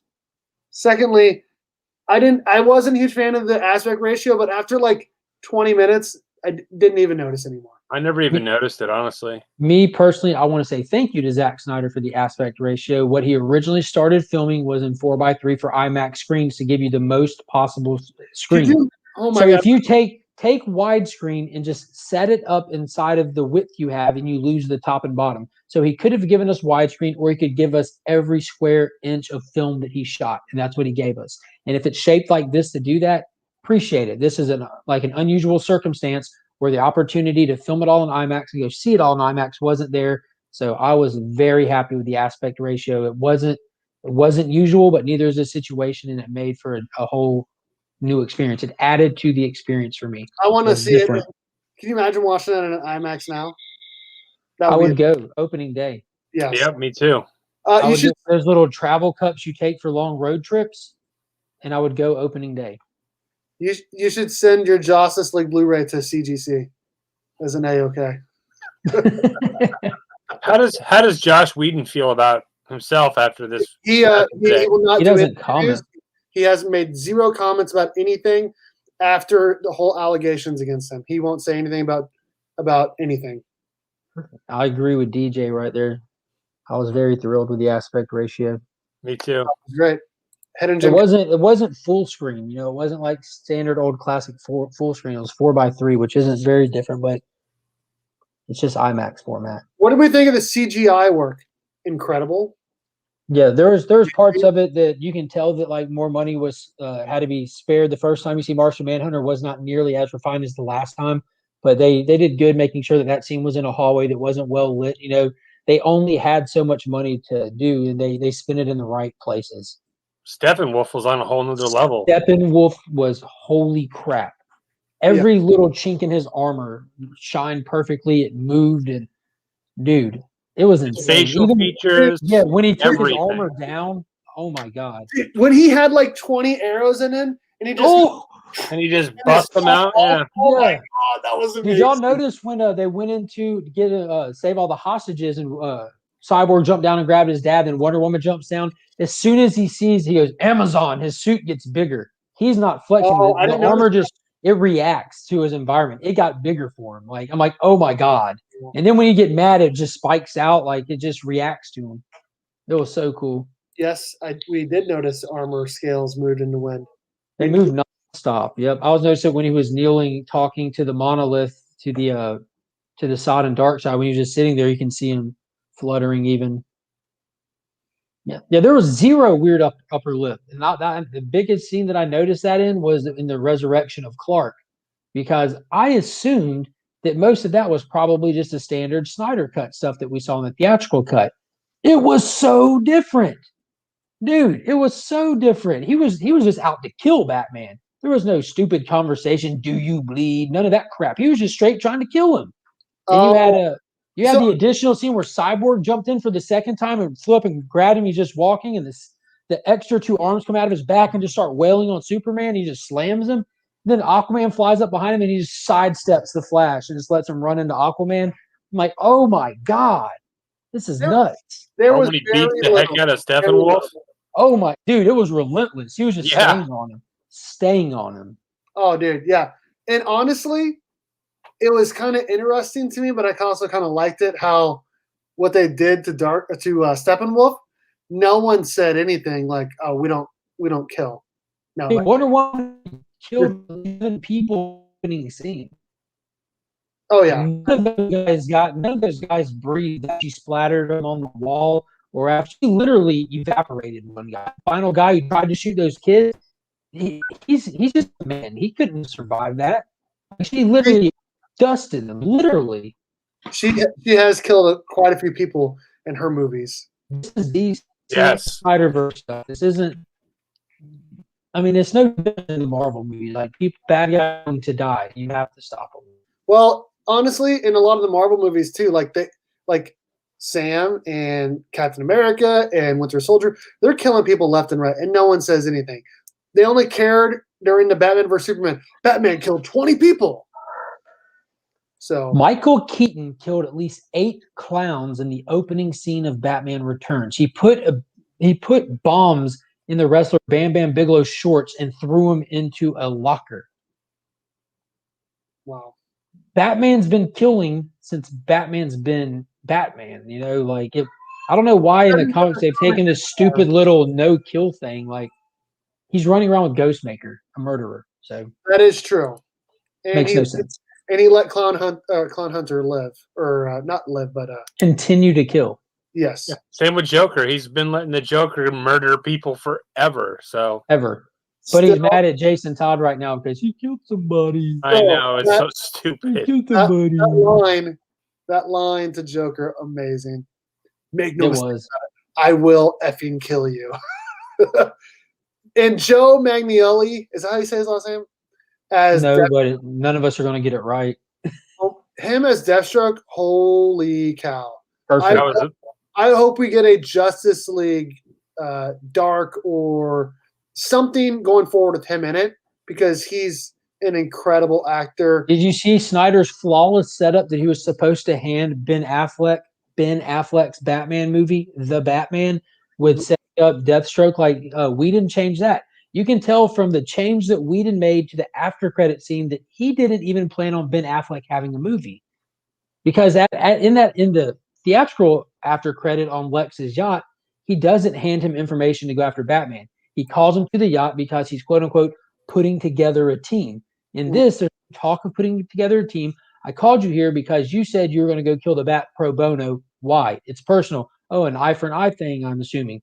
Doesn't really matter. All right, well, I got some information I want to give you to help. His real name is Bruce Wayne. I'll have that champagne after all. It was a straight set up for him to go be the villain in Ben Affleck's Batman standalone. So Whedon, I don't know what he was doing, but those plans in the filming of the theatrical cut got sidelined. You can see the evidence of it right there. I still want to kind of see a Ben Affleck Batman movie.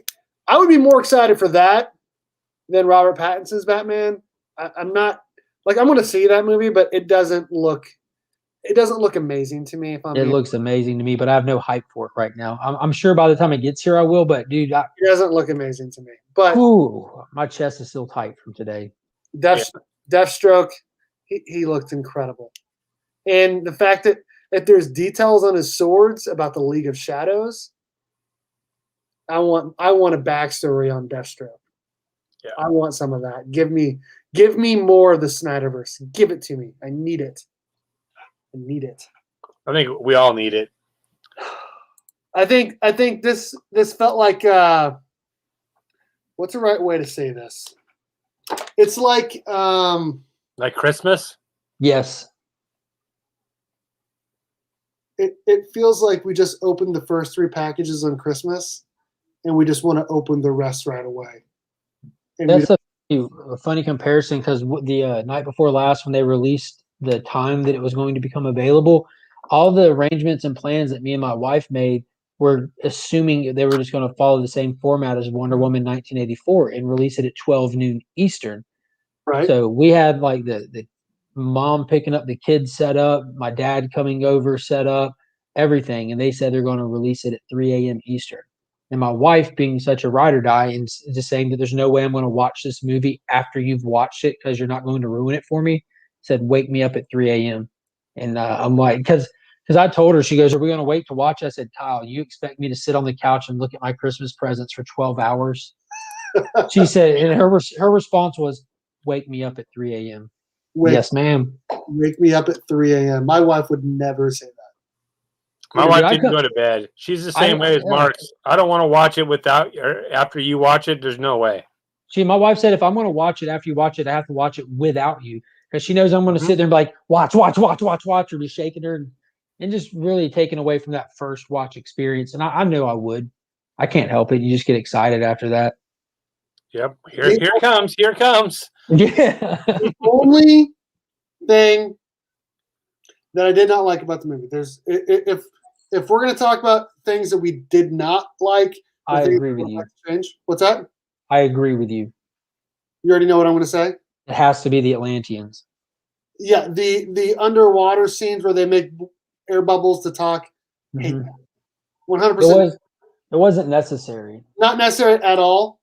Like it almost felt like a little bit like he didn't know how to shoot it. Like he didn't know what they were going to do in an Aquaman movie. Like he didn't know if they were going to talk underwater like they did in an Aquaman movie, or they're going to do air bubbles. He's like, okay, if I do air bubbles, we can actually shoot it like a regular scene versus make it CGI. So I don't know. I did not like that. That was the only thing I did not like about the movie. What about you? Talking in the air bubbles wasn't cool, but the fight scene with the air bubbles. Yeah. Well, just their inability to speak freely underwater like they have in Aquaman bothered me because Mira sounded like a freaking dolphin. She's like E. Yeah. It felt like they didn't know what they were going to do going forward. Now they do, obviously. They're going to every time they're underwater, they're going to talk. But yeah, Amber Heard was fantastic.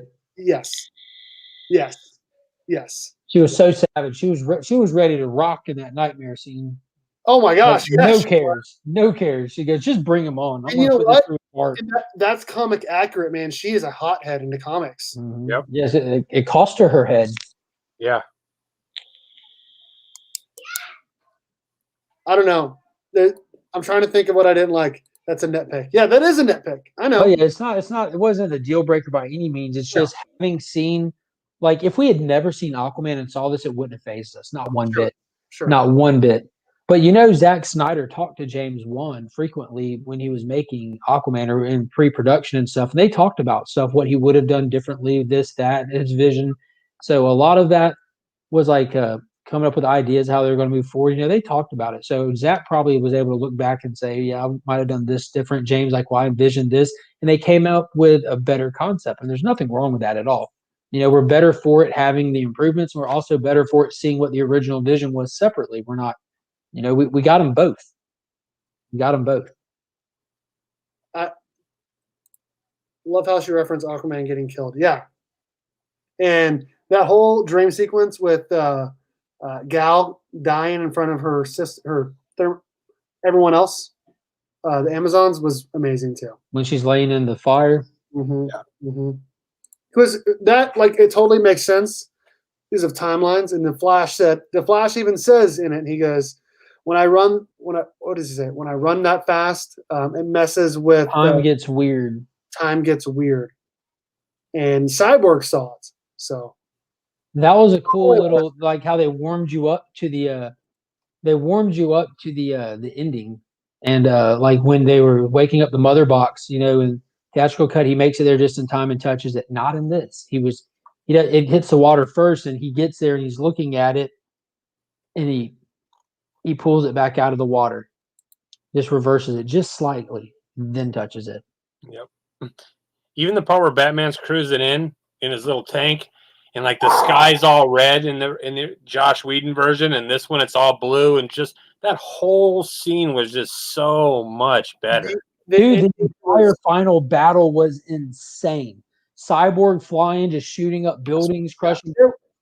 The Batmobile scene was more dynamic and everything. And then when they actually rip open the lid of the Batmobile and Wonder Woman comes in, they actually hit it with a slow-mo shot, and you actually get to see it with a lot of clarity what's going on. And they did the 2-page splash moment. You literally see the tires on the Batmobile have guards on top of them. You see them drop down in the front, and it lifts up, and they get ready to go through the building, and it just gives you that shot of all of them side by side. That was amazing. And just like DJ said, no random Russian family trying to escape. They address they address why no one's there in one simple dialogue. As soon as Steppenwolf shows up there, this place is toxic. Perfect. And then they address it later when the hero's like, oh, the radiation that will probably kill us. Like, no, actually, Steppenwolf's been siphoning it all into what he's doing. So it's clear at this point. Like, that was just so dumb, the Russian family, and then Superman carrying a building by himself to save people that you never even like. None of it made any sense in the Snyder cut, in the theatrical cut. There was where Flash was trying to raise Superman and all that. That was unnecessary. There was like maybe 30 seconds or a minute of that final battle that was the same in both movies.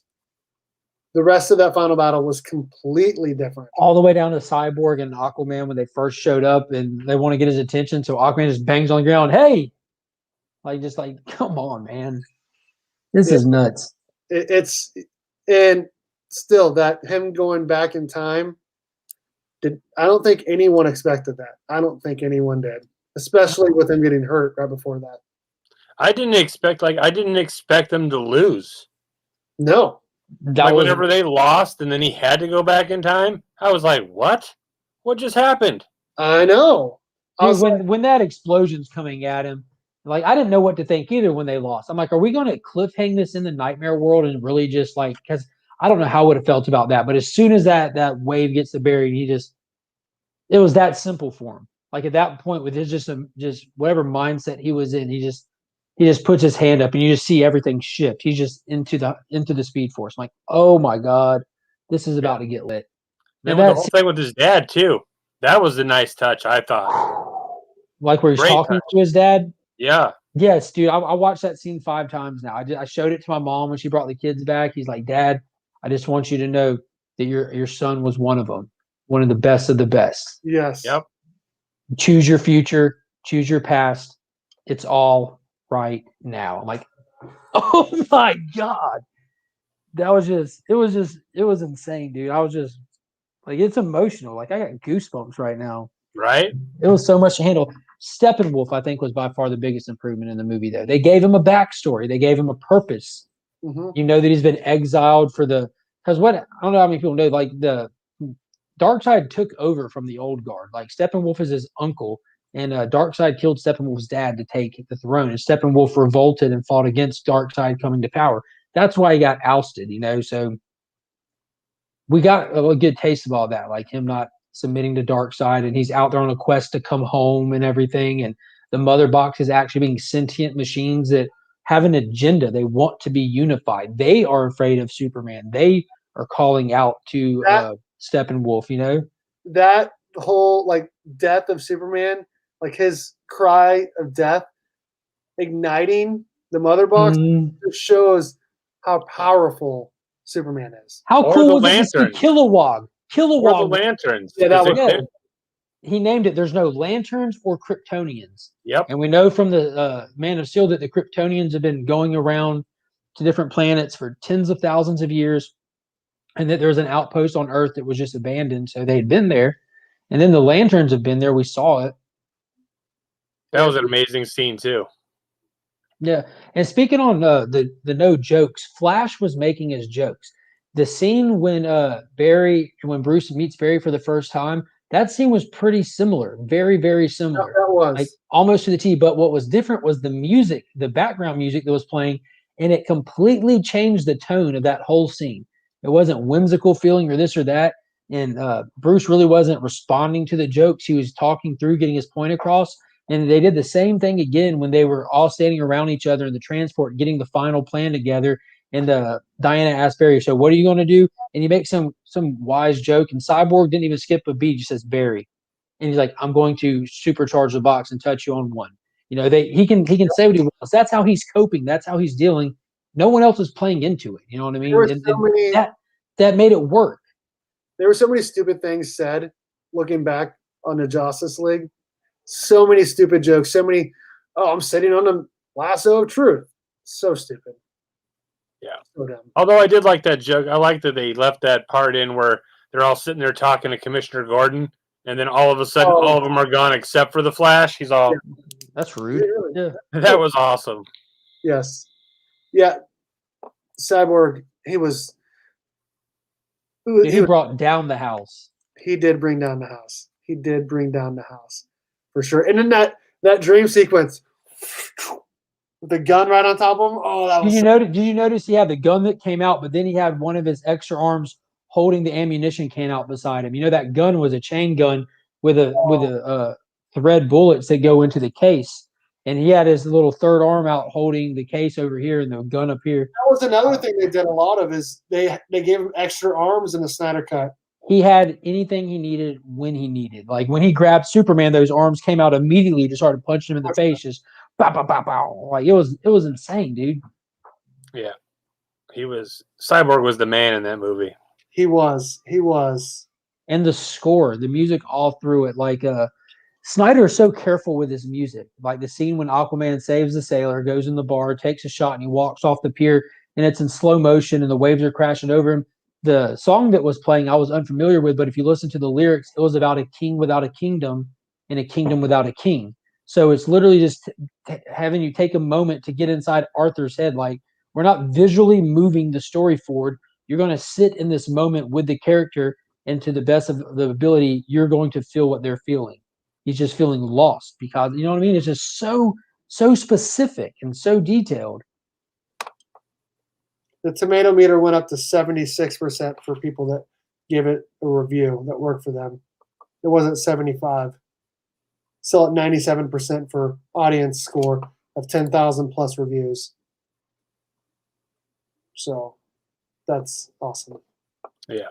I'm gonna watch it again this weekend from my couch because I only got to watch half of it from my couch. And I'm going to fire it up when I go to bed tonight. I want to watch the whole thing completely through. I got to work tomorrow. But I'm going to do it because it's amazing. Oh, yeah. Freaky Louie nailed it. Arthur's last line was, "I'm going to see my dad," sending him back to the Aquaman movie. Yes.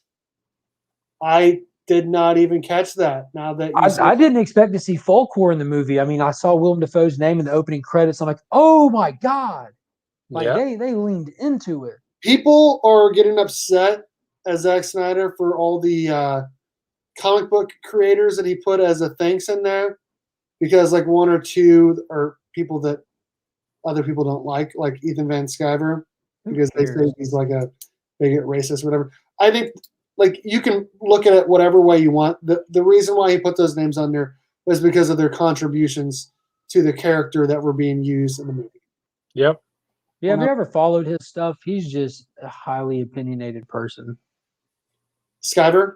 Yes. Yeah, I don't like him. But he's fine. He did okay when he. I'll tell you what I like. I like his art. Yeah, I agree.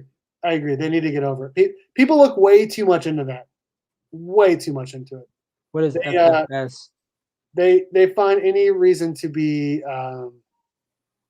What is FFS? For blank sakes. For F. Oh, I got you. My bad. So I wasn't joking about that. I honestly didn't get it. I'm sorry. All good. Yeah, it makes so much sense now that you pointed out. It even says O in front of it. All I could think of was Fantastic Four. What? Fantastic Four sequel. Yeah. But I'm serious. I do think because of the audience reaction to this movie, the DC's gonna be like, okay, we need to do some more stuff in addition to those stuff they already announced. I hope DC doesn't get that idea at all. I hope to God they don't. I hope to God HBO says, let's pitch to them for rights to characters. I want it to come from that avenue. I want it to come from the avenue of HBO to DC and not DC down. It needs to go just like how things are with certain characters where you have a company pitch to borrow the license and pay for the license. I want HBO to do it because they clearly trust the creators. That simple. If you're going to hire someone to do a job, yes. Because DC, and it's not necessarily DC. DC Comics isn't making movies. No. That's the problem. That is the problem. Warner Brothers is making movies. The only thing is if they did movies, That's the problem. If DC did the movies, Jeff Johns would be like the leader of all that. And we don't need that. Jeff Johns is too busy. That's the problem. Jeff Johns needs to go back to comic books. He's amazing at comic books. Or go produce Stargirl season 2. Fantastic. That's a love child project of his, is to work on Stargirl for very, very specific reasons, which are really awesome. But Booster Gold movie or show would be amazing. Mm-hmm. Well, we got Blue Beetle coming, the Jaime Reyes one, and there's no way that they're not going to take advantage of putting Booster Gold in that. You know, you can easily do the New 52 era where Jaime is trained by Ted.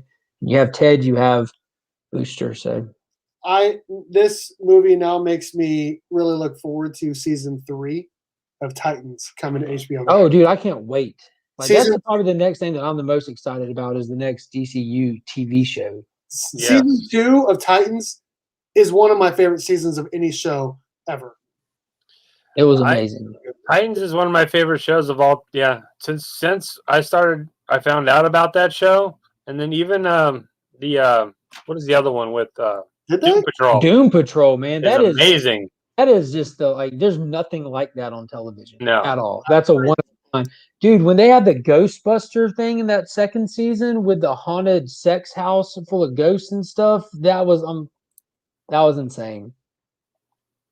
I didn't like Doom Patrol. I'll be honest. You have to. It's not one of those things you can watch an episode or two. You have to. I watched like 6 episodes of the first season, and you didn't like it. And I just didn't like it, dude. Okay, so season 1 is really, really dark.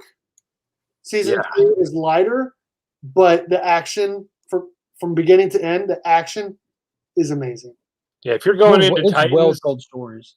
Thinking if you're going into Titans after watching like Teen Titans Go, agree. Don't go into it thinking it's anything like that. It is not Teen Titans Go. No, it is. No, it's Titans, like Rebirth Titans with the OG team. It's rated the team that's grown up now and they're not teens. You know, it's just Titans. Alan Richson as Hawk, he's amazing. Titans. Yes. Not Teen Titans. The first 20 issues of that and the annual are amazing. Yeah, I love that series. I really, really need Wally West to join Titans. That needs to happen. Titans. Okay, I'll be honest, I haven't seen Wonder Woman 84. No, that's okay. Yeah, you're not missing anything. It was terrible. Don't watch it with any kind of dude. If you're watching it just like this is just a modern day Linda Carter Wonder Woman kind of story in camp, it's fine. The guy that plays Slade in the show is great. Yeah, you saw what he looks like. Go check him out in action, dude. Okay, he's completely different he's great in a TV show than he is in any other movie. Like so he was in season 1 of Ozark. How badass he is. Now add that to him like being a superhero. On top of that, he's really good. Really good. So I think we've hit everything. Dude, that's that, Tyler. I made that point not long ago when people saw the format of this. Like, how are they just going to throw us all in there? Look, let him show you. Watch it. Trust me. Season 1 and season 2, because it's on HBO Max, isn't it? Isn't it already on there? Yes. Watch the whole thing. After you get through the first 2 or 3, you're gonna be like, okay, what's going on? The nuclear family in the first season is nuts. That family, yeah, the nuclear family. But season 2, like I said, is one of my favorite seasons of any comic book show ever.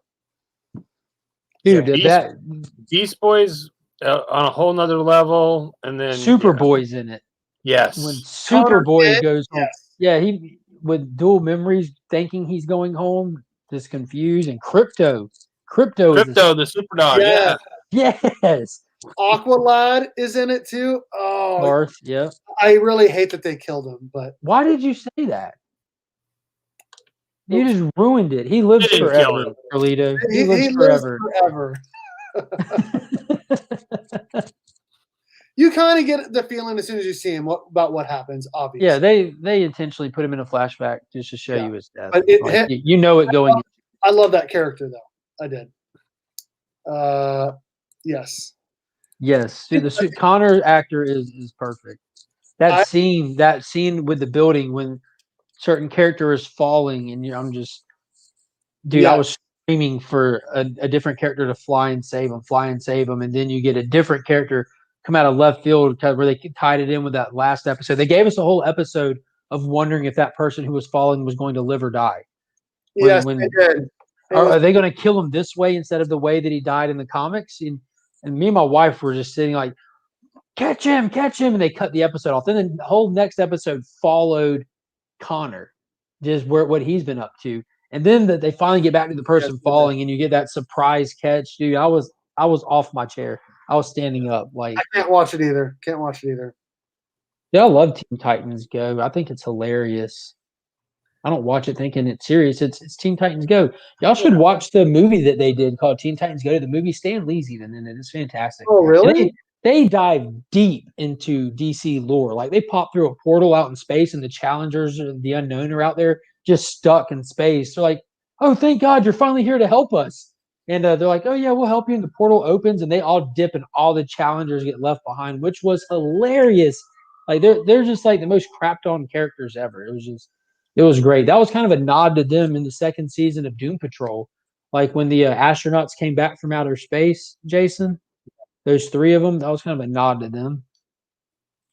Yeah, I like Teen Titans as well, but like you said, you can't take it seriously. You can't. Yeah, it's a cartoon. You got to look at it as a cartoon. Meant to be a goofy cartoon. Like, that's its goal. All right, so we're reaching the end of our stream here. Do you guys want to talk about what you got going on your channels coming up here? No. Okay. Sunday, DJ Lynx versus Remy Q. Rigged. Oh, #rigged. And then after that, we got Steve versus Kevin from Superpower Reviews. And then we have eventually I'd kind of like to get Mark on there. And my idea was maybe to have Mark go up against his dad. I've been trying like hell to get my dad to I just want to do a chat with my dad. Like, if y'all could hear the conversations we have, like just the normal everyday conversations we have. I told him I would just love for him just to get online, and he's just very opposed to the idea. He's getting to where he pops up in the chats and talks, but there would be no point. Dude, you know that book, whatever book it is you refer to, he could write it. I'm not saying that jokingly or trying to boost him up, but he's just been doing it for that long. Well, I bet there's not a question you could give him he wouldn't know the answer to. And he's the kind of guy that you'll ask him one who'll be like, actually, the answer is this, but let me tell you what happened before that. And like, he'll just break down all kind of unknown history with it. He's a legit comic historian. Well, if all goes according to plan, he'll die before you. If all goes according to plan. I bet all these people watching this who have no context for what you just said just gasp. Yeah. I couldn't believe my ears when I heard that in that video. Yeah. That is not what I expected to hear.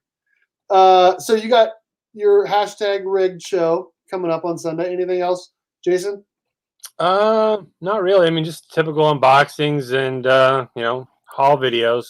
But rigged is pretty much my staple of my channel at this point right now. Love it. Dude, it's fantastic. Mark, what you got? I'll have a new comic book day video dropping Saturday, going over what I'm excited about and some other stuff that's coming out Sunday. After Rigged is well off air, so everyone definitely go watch it. I'll be there in the chat. And after that's over with at 9 p.m. Eastern, I'll have my live show at Week's End. And tomorrow afternoon at some point, kind of random in the day, I'll be on a new guy, Ryan's channel. He'll be doing a live hangout. And Tuesdays I do a live hangout as well. Then between that, I just throw up random stuff. And I'm currently 13 subscribers away from the 600 subscriber mark. So I'll be giving away some goodies soon as my way of saying thank you to the subscribers. So if you're not subscribed already, please consider checking out the channel, subscribing to it if you enjoy talking comics. I don't think I'm going to have a video tomorrow. Just don't have time. And I should have 2 this weekend, though. So I don't know what they're going to be yet, but they're going to be something. Oh, right. Every Sunday, because I see the comic vets in the chat. Every Sunday, I do have a collab video that I work with a comic vet that posts on his channel every Sunday for our, we each have a top pick book of the week. I used to do those new comic book day picks, and I hated doing them because I hated editing them.